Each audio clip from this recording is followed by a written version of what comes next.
Subscribe করুন বাংলা বরাক আসাম চ্যানেলটি এবং পাশে থাকা বেল আইকনটি প্রেস করুন গুরুত্বপূর্ণ সংবাদ সবসময় সবার আগে পাওয়ার জন্য। প্রাক্তন মন্ত্রী গৌতম রায় সাহেব, প্রাক্তন মন্ত্রী আবুল নজরুদ্দিন সাহেব, হাইলাকান্দি জেলা কংগ্রেসের বিভিন্ন স্তরের নেতৃবর্গ, উপস্থিত মুরব্বিয়ান, যুবক ভাইয়েরা এবং সাংবাদিক বন্ধুরা, এখানে গৌতম রায় সাহেবে মোটামুটি আলোচনা করছেন। আমি গৌরব সাহেব কই যে দেখুন, দেশের বর্তমান যে পরিস্থিতি, এই পরিস্থিতি আমরা চিন্তা করা লাগবো যে আমরা ভবিষ্যৎ এই নির্বাচনের মাধ্যমে সমস্ত ভারতবর্ষের মানুষের ভবিষ্যৎ নির্ধারণ করব। আমরা বিগত যে পঞ্চায়েত নির্বাচন আমরা জানি, আমরা দলের মাঝে কিছু খেলিমেলি আছে, বিভিন্ন কারণে আমরা কিছু মানুষে ইউডিএফ রে ভোট দিছে, কিছু কংগ্রেস রে ভোট দিছে, মোটামুটি এটা একটা খেলিমেলি হয়ে গেছে। কিন্তু কিছু এমন কিছু আইসে গেছে না, কারণ এখানে একটা স্থানীয় নির্বাচন, হয়তো জেলা পরিষদের মেম্বার হইতা, জেলা পরিষদের সভাপতি হইতা, পঞ্চায়েতের সভাপতি হইতা, এই নির্বাচন। কিন্তু বর্তমান ভারতবর্ষের যে পরিস্থিতি আপনারা জানরা যে নরেন্দ্র মোদী সাহেব ভারতবর্ষের প্রধানমন্ত্রী হওয়ার পরে আজকে দেশের অবস্থা কি হয়েছে। নরেন্দ্র মোদী সাহেব মিথ্যা কথা হইয়া সমস্ত ভারতবর্ষের মানুষের তাই ঐক্যবদ্ধ করার চেষ্টা করছেন এবং ভারতবর্ষের মানুষে নরেন্দ্র মোদী সাহেবরে প্রধানমন্ত্রী বানাইছেন। আজকে আপনারা দেখা যে নরেন্দ্র মোদী সাহেব ভারতবর্ষের প্রধানমন্ত্রী হওয়ার পরে আমরা কি অবস্থার সৃষ্টি হয়েছে। আজকে আপনারা দেখা যে আমরা যারা ভারতবর্ষের মুসলমান মানুষ এবং হিন্দু মানুষের মধ্যে একটা বিভেদ সৃষ্টি হয়েছে। ভাই হল নরেন্দ্র মোদী প্রধানমন্ত্রী হওয়ার পরে টাইম কইছিল 15 লাখ টাকা করিয়া আপনার অ্যাকাউন্টে দিব, আমরা পাইছি না। টাইম কইছিল 2 কোটি মানুষের চাকরি দিব, আমরা রয়েছে না। টাইম কইছিল জিনিসপত্রের দাম কমাইবা, জিনিসপত্রের দাম কমছে না। 400 টাকার গ্যাস সিলিন্ডার 450 টাকা। ব্যাংক এখন আমরা টাকা লাখ রাখলে উল্টা টাকা কাটিয়ে লিয়ে যায় না নি, উল্টা টাকা কাটিলে তাহলে ফল কি হইল। আমরা দেখলাম যে আজকে আমরা ভারতবর্ষের মানুষ এমন অবস্থার সৃষ্টি হয়েছে যে আমরা বিশেষ করে মাইনরিটি মানুষ যারা আছি আমরা আশ্বস্তিত আছি যে কোন দিন আবার যদি নরেন্দ্র মোদী ভারতবর্ষের প্রধানমন্ত্রী হন কি অবস্থা হইব এই দেশ। তাই হল আপনারা জানেন যে সমস্ত ভারতবর্ষ গরু কাটা বন্ধ করার লক্ষ্যে গোরক্ষা কমিটি বানানো হয়েছে। গোরক্ষা কমিটি বানানো হয়েছে না নি? গোরক্ষা কমিটি বানানো হয়েছে। এই গোরক্ষা কমিটি বিভিন্ন জায়গাতে এমন ভাবে হামলা দিছে, আজকে 1 লাখ কোটি একটা মানুষের দাদ্রি খবর উঠছে যে তার গরুর মাংস তারে আক্রমণ করিয়া তারে মারি দেওয়া হয়েছে। তার ছেলেরে এমন ভাবে নির্মম ভাবে মারপিট করা হয়েছে, তার ছেলে 3 মাস হসপিটালে রাখিয়া শেষ পর্যন্ত বলা হয়েছে। আজকে 2 মাস আগে আপনারা উত্তরপ্রদেশে দেখছেন যে 2 মাস আগে 2000 মানুষ, 2000 ফ্যামিলি উত্তরপ্রদেশের পুলিশরা উচ্ছেদ করিয়ে দিচ্ছে। এই 2-3 দিন আগে আপনারা জানেন বিশ্বনাথ চারিয়ালে একটা বুড়া মানুষ 65-70 বছরের মানুষ, তারে এমন ভাবে মারপিট করা হয়েছে, তারে শুয়োরের মাংস খাওয়ানো হয়েছে। অভিযোগ কিনা এ গরুর মাংস কাটি দিছিল, কাটিয়া এ বিক্রি করছিল। পরে দেখা গেল যে গরুর মাংস খাটছেও না, জোর করে তার শুয়োরের মাংস খাওয়ানো হয়েছে। এই ফাতারকান্দি আপনারা খবর লইবা, এই ফাতারকান্দি মেহবুব হাসান করি একজন এরাবিক শিক্ষক, একটা হায়ার সেকেন্ডারির শিক্ষক, এই শিক্ষককে ফাতারকান্দি রেলগেট দেখিয়া জুতারি বাড়ি এই বাড়ি 1.5 কিলোমিটার নিয়া একটা স্কুলে নিয়া বজায় রাখা হয়েছে। ওই স্কুলের টাইম শিক্ষক, এরাবিক শিক্ষক। অভিযোগ কিনা যে 6 বছরের একটা মেয়েরে প্রায় আতো ধরিয়া টানিয়ে নিয়েছেন গিয়া। আরে বাবা, এই স্কুলে এটা পড়াইয়া ভুলে হইল, পরিবারের মানুষের ঘরে প্রতিবাদ করলো যে আমরা এই ধরনের কোন অভিযোগ নাই, পরিবারের উপরে আক্রমণ করছে এই আরএসএসের সদস্যরা। আপনারা দেখছেন গত ঈদের সময় করিমগঞ্জের বিভিন্ন জায়গা, আপনারা বিভিন্ন জায়গা এই আরএসএস দলে তারা আমরা গরুগুলা দিতে সময় বাধা দিছে, এই পাতার কান্দি গরুর ট্রাক নিয়ে ঢুকে রাখি দিচ্ছে।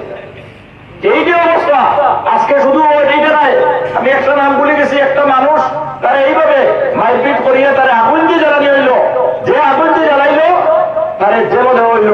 তার জেলও দেওয়ার পরে মানুষটার অ্যাকাউন্টে কোটি কোটি টাকা, ভারতবর্ষের যারা উগ্র হিন্দুত্ববাদী তারা কোটি টাকা ঢুকিয়ে দিল। যেদিন কোর্ট থেকে বার হইল, জেল থেকে বার হইল, তারা ফুলের মালা দিয়ে তারা বরণ করইল।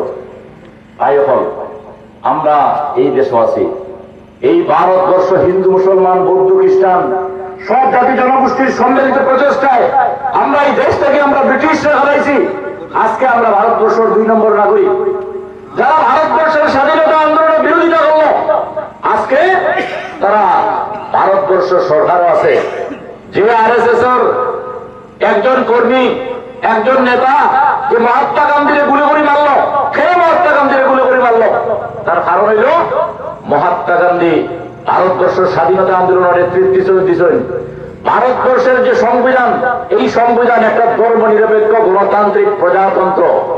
এই ধর্ম নিরপেক্ষতার কারণে যেখানে হিন্দুদের যে অধিকার থাকবে, মুসলমানের সেই অধিকার থাকবে, বৌদ্ধ খ্রিস্টান জৈন সকল ধর্মের মানুষের সমান অধিকার থাকবে, এই কথার কারণে মহাত্মা গান্ধী গুলি করে হত্যা করা হইল। তাই সেকুলারিজম, এই সেকুলারিজম শব্দটা যাতে উচ্চ হয়।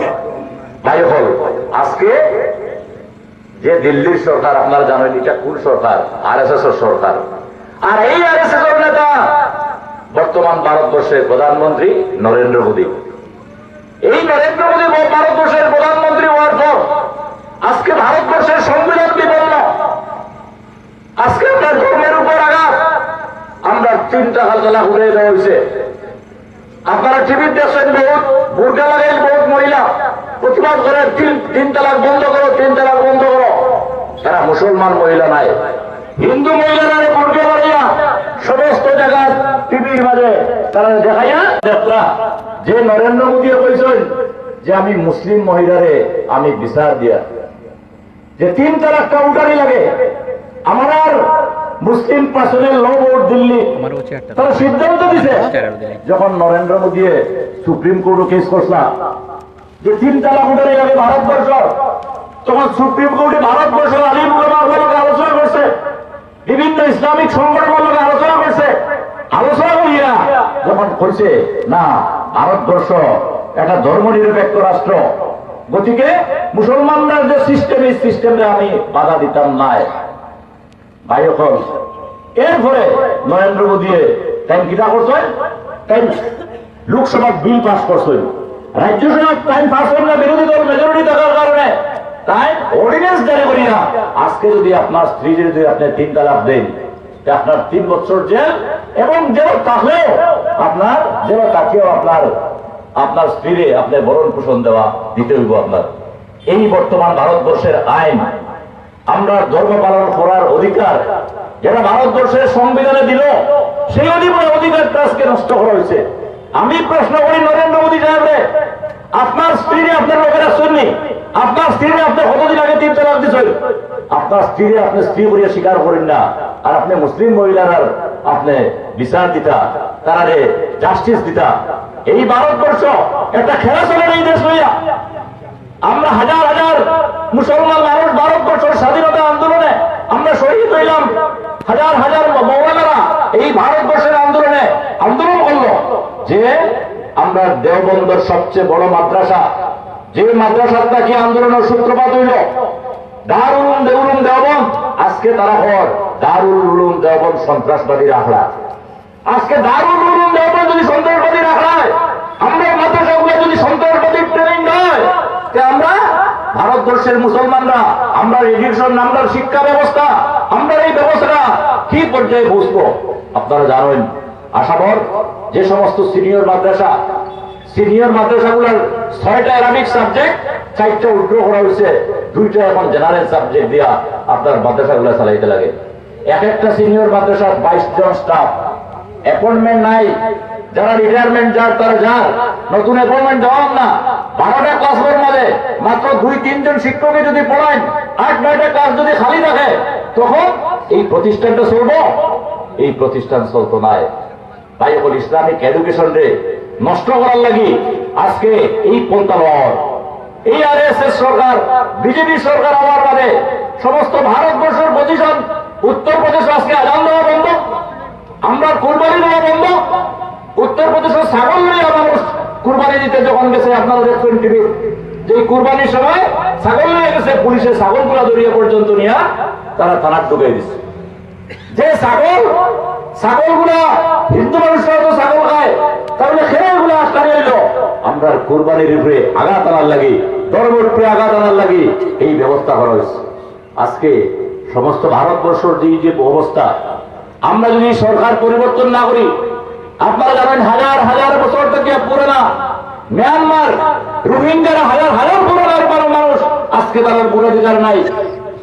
আজকে তারা বিদেশি হিসেবে আজকে বাংলাদেশের তাবু টাঙ্গাইটা নিয়ে তারা জীবন অতিবাহিত করেন।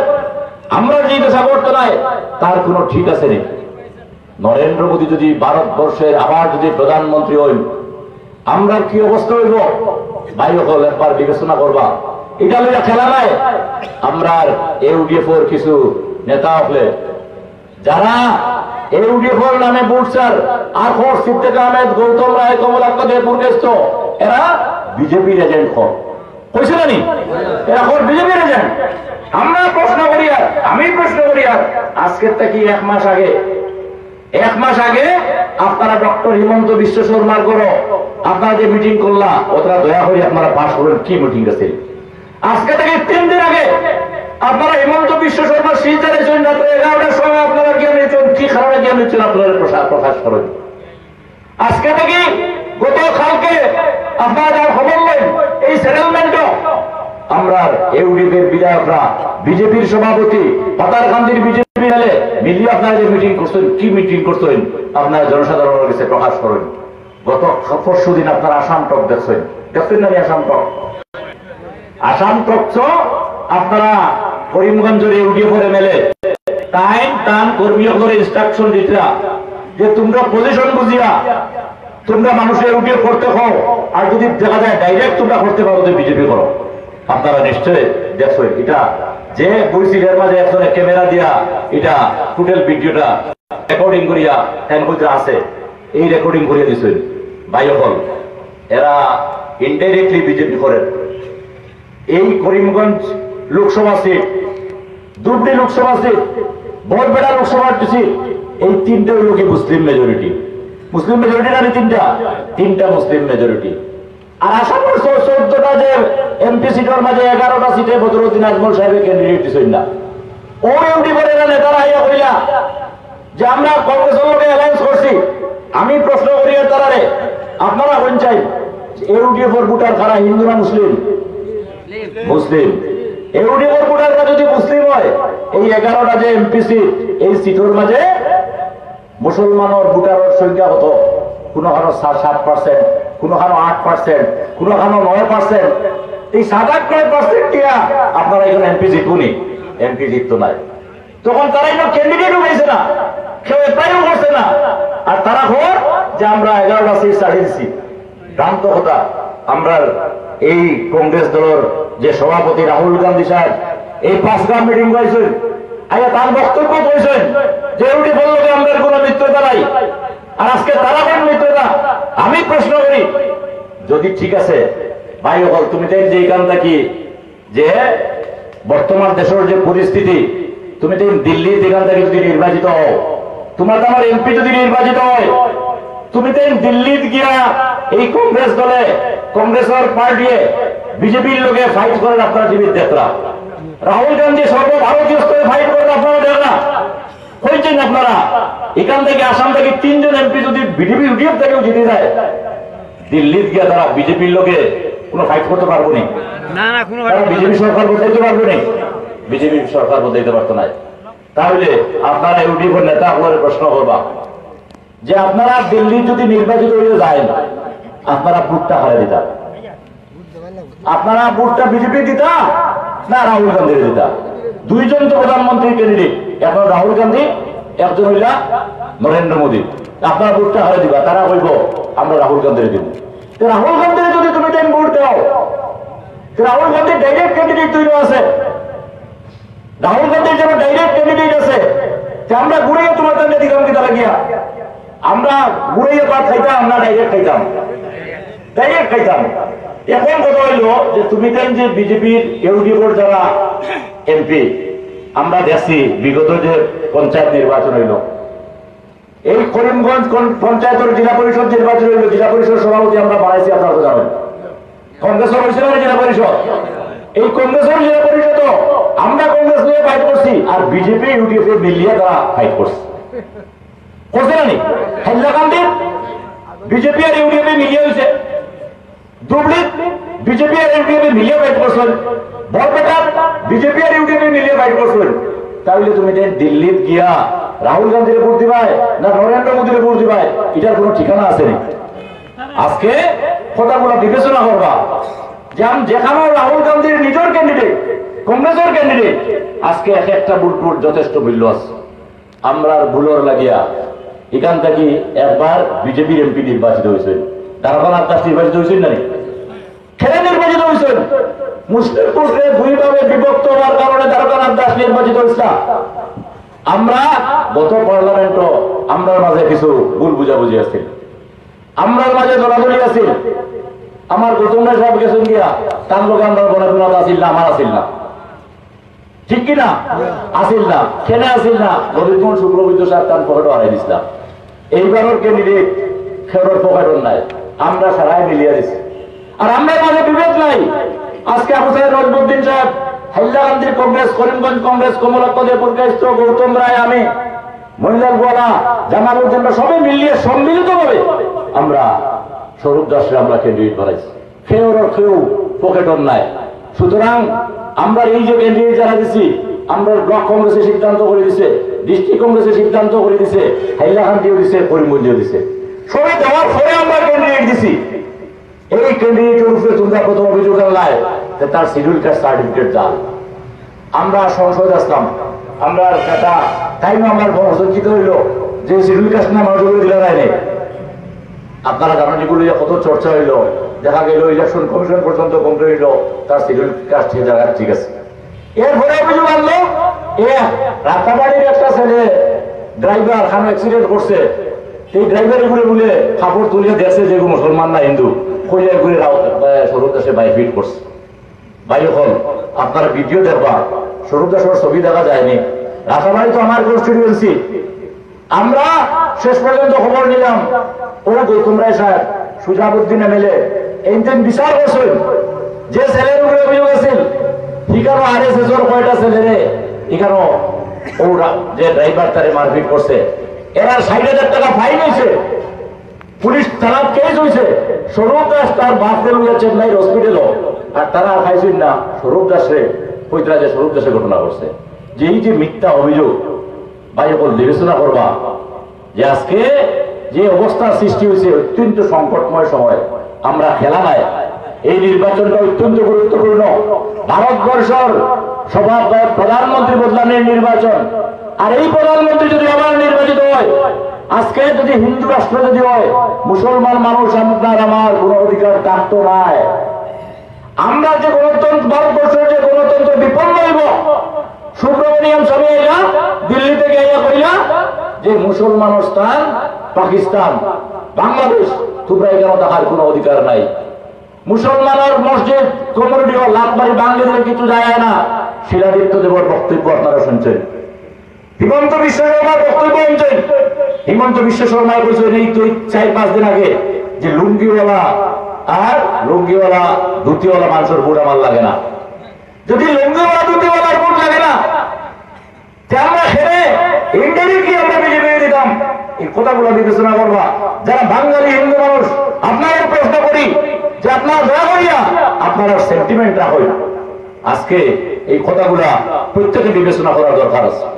আমরা এই করিমগঞ্জের মানুষ, বরাকবাড়ির মানুষ, আপনারা প্রশ্ন করি আজকে বাগানে তারা ফ্রি চাউল পায়, কোনো পয়সা লাগে না, ফ্রি সিঁড়ি পায়, তারা সরকারটা মোবাইল পায়, প্রত্যেকটা গর্ভবতী মহিলা 10,000 টাকা করে টাকা পায়। ভোটার স্বার্থে তুমি বাগানোর মানুষের সুবিধা দাও, আমরা গাঁও অঞ্চলের মানুষের কি গরিব মানুষ নাই? এই কথাগুলো আপনারা বিবেচনা করবা। আজকে এই প্রত্যেকটা জিনিসের আমরা জাস্টিস লাগে, বিচার লাগে। আমরা ভারতবর্ষের সরকার মনমোহন সিংহের সরকার আপনারা 3 টাকা চাউল পাইছেন, 25 টাকা করে চাউল কিনে আনি আপনারা 3 টাকা মূল্য দিছে, 22 টাকা ভর্তুকি দিছে। আর আজকে নরেন্দ্র মোদী 2 টাকা ভর্তুকি দিতরা। ইন্দিরা আবাস, ইন্দিরা গান্ধী বলছেন আমার দেশের মানুষ পাকা করে সব ঔষধ থাকতো, ইন্দিরা আবাসের ব্যবস্থা করিয়া কংগ্রেসে দিছে, 6 টাকা 3 মূল্যের চাউল দিছে। এনরেগা স্কিমের মাধ্যমে সমস্ত ভারতবর্ষের গরিব মানুষের সুবিধা দিছে। আজকে রাহুল গান্ধী ঘোষণা করছেন যে আমি যদি নির্বাচিত হই, ভারতবর্ষের প্রধানমন্ত্রী হই, ভারতবর্ষের সব কৃষকের ঋণ মুকুব করে দিব।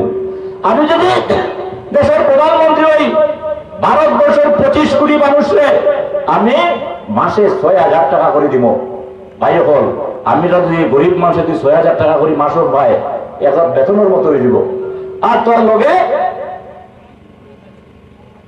তার লগে এই সুবিধা যদি পাই, আমরা গরিব মানুষ মেহনতি মানুষের আমরা কোনো অসুবিধা থাকতো না।